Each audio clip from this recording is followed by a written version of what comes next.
Welcome to ELT Gallery, a channel on language learning and teaching technology and linguistics. You are still following a series of videos on systemic functional grammar. And our topic now is transitivity, participants of material process. So in this video, we're going to talk about participants or the participants in a material process. Now let's start. In this video, we're going to talk about the participants in the material process. Now, first we have the actor, the goal, the recipient, the client, the scope, and finally the attribute. Now, let's start with the types of participants. A participant in the material process can be directly involved or indirectly involved. The directly involved participants are actor and goal. So these are the two participants which are directly involved in the action or in the event. And then we have several other participants, or the other participants are obliquely or indirectly involved. We have the recipient, client, scope, and attribute. Now let's talk about the actor. The actor is the participant that performs the action. So this is a kind of definition of the actor in the material process. The participant that performs the action. The flood destroyed several houses. The flood here is the actor. A policeman stopped me at the traffic light. The government constructed the road to foster economic development. The story is written by an elementary school student.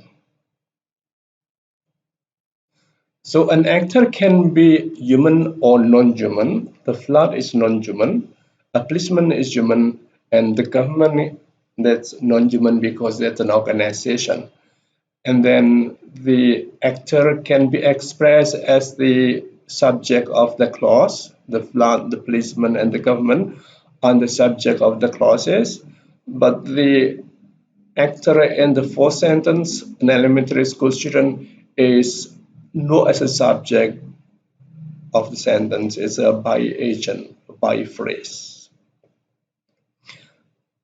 So an actor can be expressed as a subject of a clause, or it can be expressed as a by phrase, or it can be hidden or not expressed.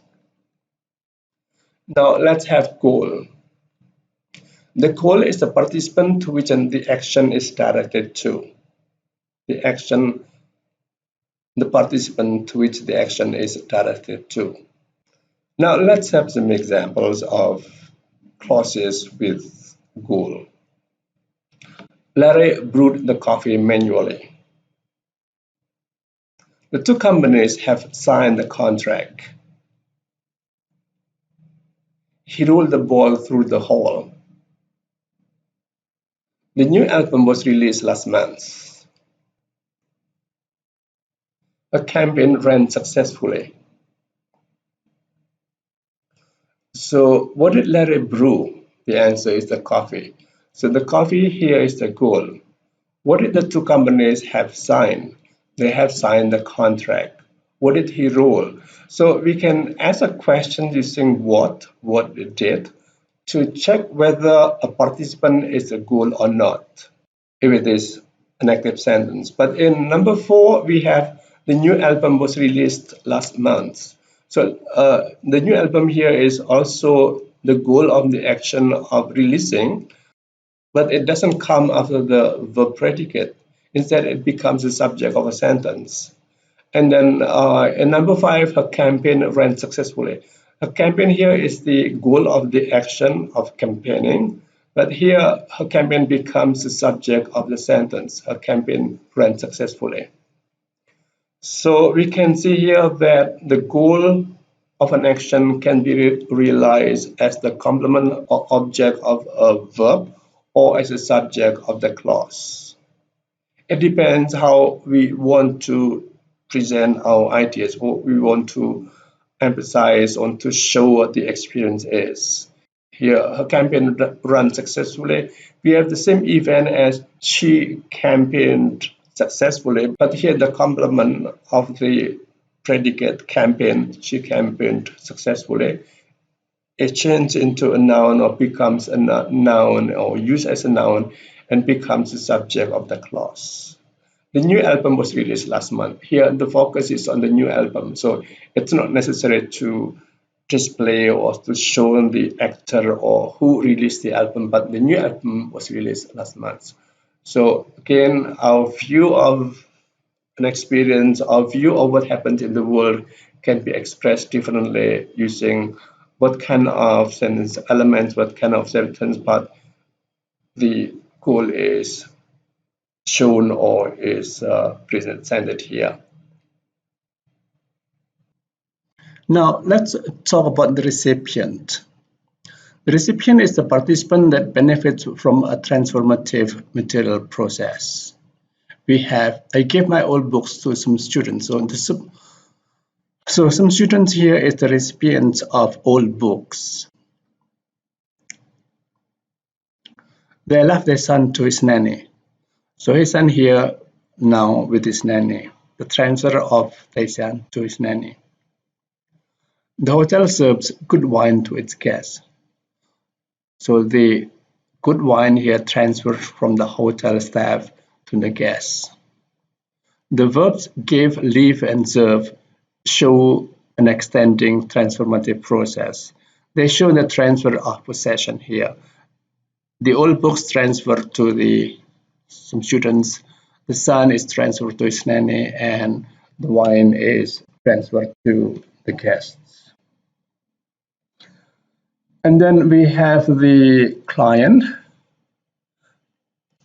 The client is the participant that benefits from a creative material process. We have like, can you make me coffee? So I'm here as a client because I benefit from the making of coffee.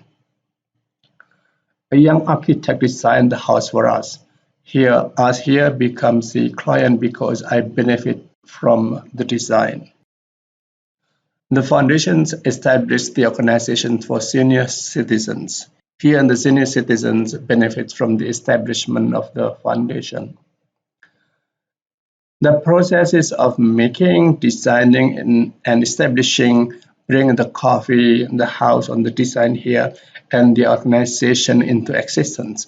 And me as and senior citizens and the participants that benefit from the processes. So we have client with the creative material process, and the client benefits from the process of benefits from the creation. Now let's go on with the scope.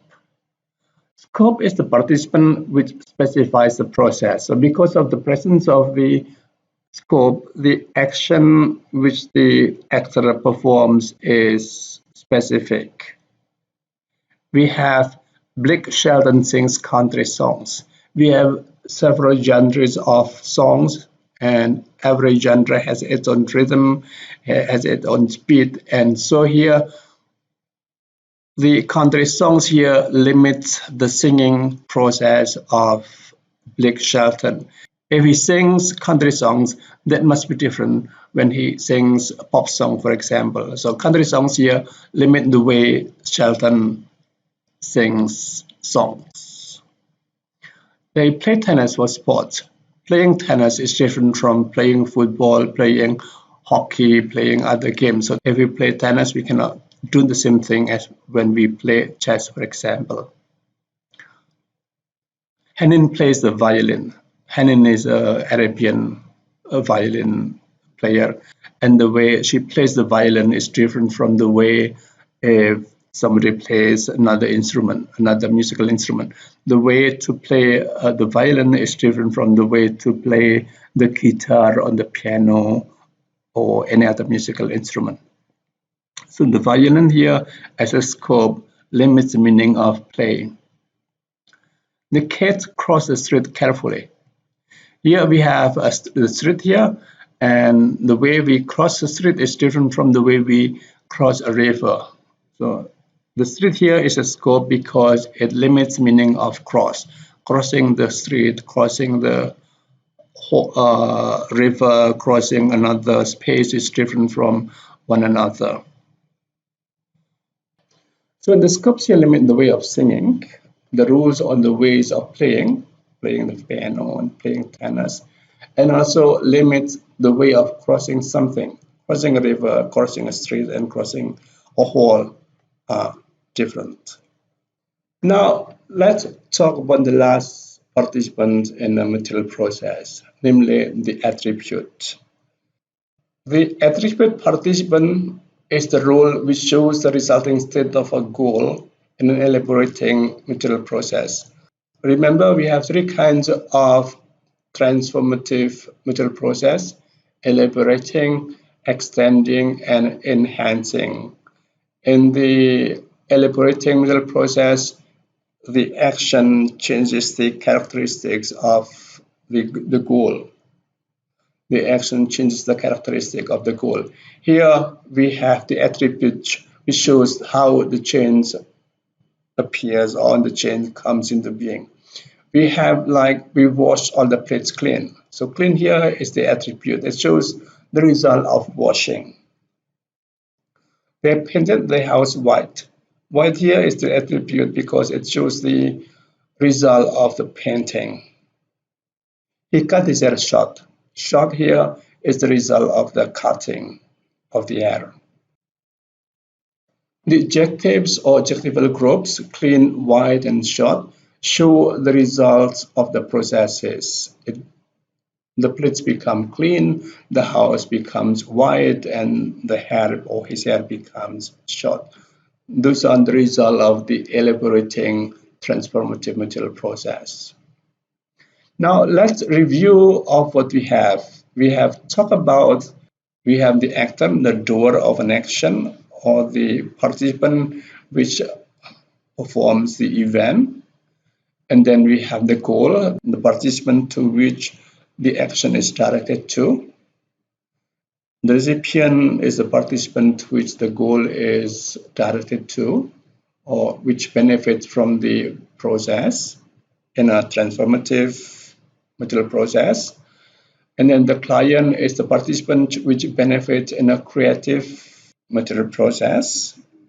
And then we have the scope, which limits the meaning of the verb, which shows what the verb on the action really does.